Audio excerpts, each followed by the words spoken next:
Членови на извршниот комитет, почитувани членови на Централниот комитет и почитувани гости, членови на ВМРО Народна партија, а гледам и некои стари пријатели кои со време заминаа во други партии, а денеска очигледно се денеска со нас.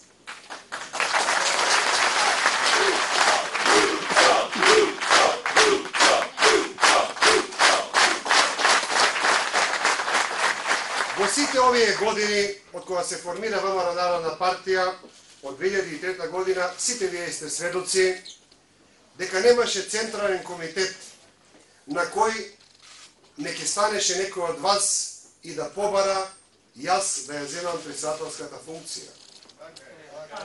Немаше посета на општински комитет, каде што целиот општински комитет не ми вршеше притисок да ја земам председателската функција. Немаше средба со некој од вас, исто тоа лично да не ми кажевте, ајде, вратете се.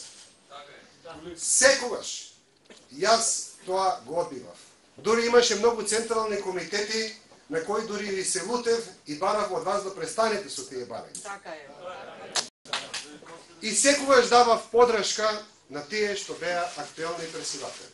Дали господјата Јаревска, дали Тендафилов или последниот председател Маријан Додовски.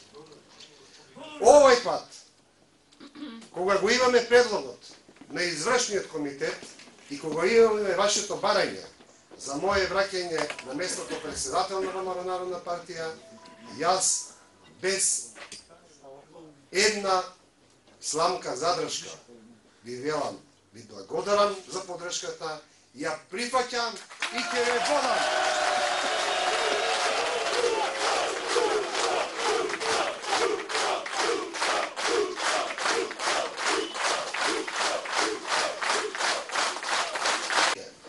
Зошто ја донесов таа одлука? Има повеќе причини.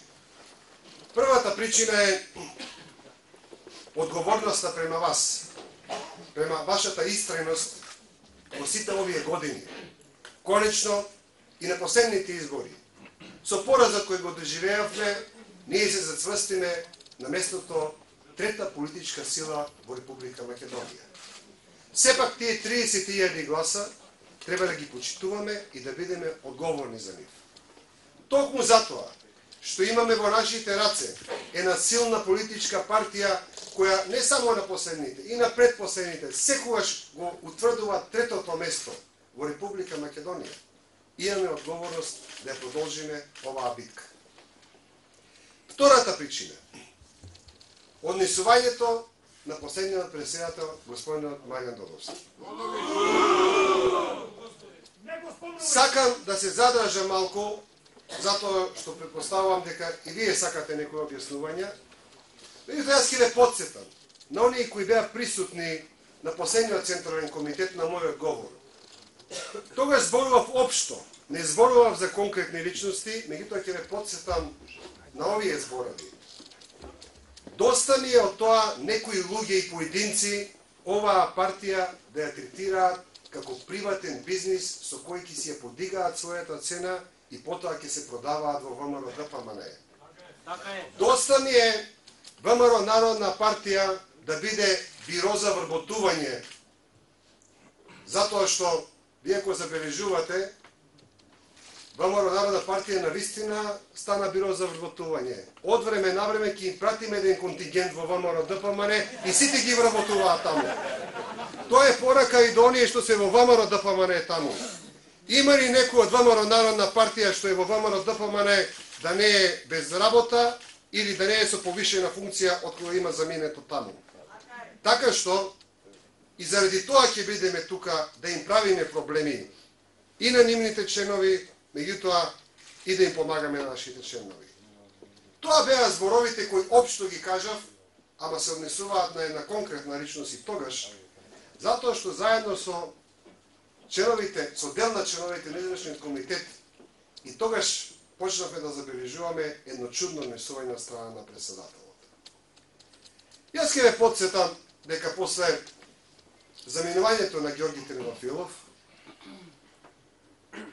Маријан Додовски направи една добра улога во возобновувањето на мрежата на ВМРО Народна партија. И тоа неколку пати го кажував. И денеска така мислам. Меѓутоа, освен тоа почетно заживување на ВМРО Народна партија, буквално последните локални избори, вие сите сте сведоци дека ВМРО Народна партија просто јас нема.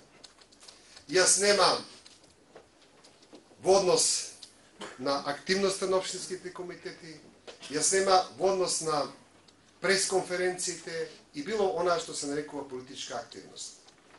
Кога се појави партијата на Љубе Бошковски, таа буквално ни зема 1/3 од членството и од симпатизерите. Дори имаше комитети кои целосно поминаа во ВМРО, во Обединените за Македонија. Ние во тоа време и покрај сите притисоци да се оди на терен, да се действува, немавме никаква активност.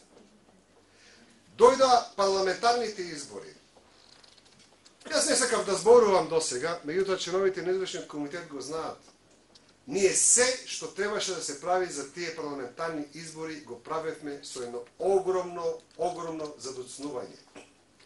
Сите пријавувања, 15 пати кажав да се направат листите и да се дадат за парламентарци, и ако не вклучив мој човек во правната комисија, јас мислам дека ќе завршевме како и на предпоследните парламентарни избори, кога не дадовме листи за парламентот.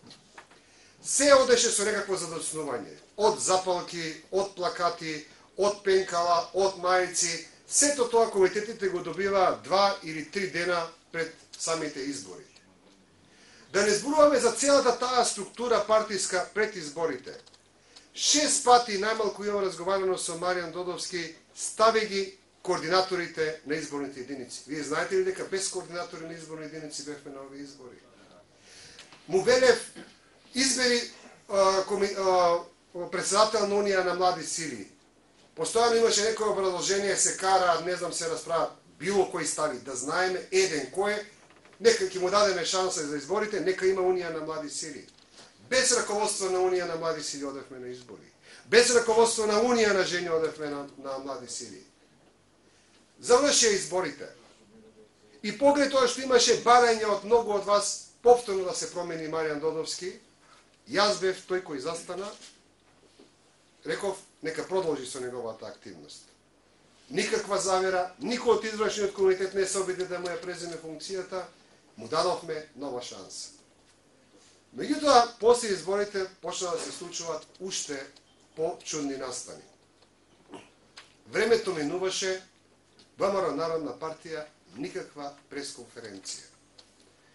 Единствената активност беа моите бројни изјави, меѓутоа јас действував како, многу пати кога сум го кажал тоа пред вас, лидер на партијата кој има своји ставови. Партијата немаше воопшто пресконференции. На 3 до 4 извршни комитети, членовите на извршниот комитет почнаа да го поставуваат тоа прашање. Зошто немаме пресконференции? Секој завршувавме со негов став во ред, ќе направиме и чекаме едната недела пресконференција, нема пресконференција. Дури една од предпоследните пресконференции, јас морав дури и радикално да наставам по тоа прашање, што се случува со ВМРО Народна партија. Единствен притисок кој сум го правил на Маријан Додовски во оваа последна година е само тоа прашање.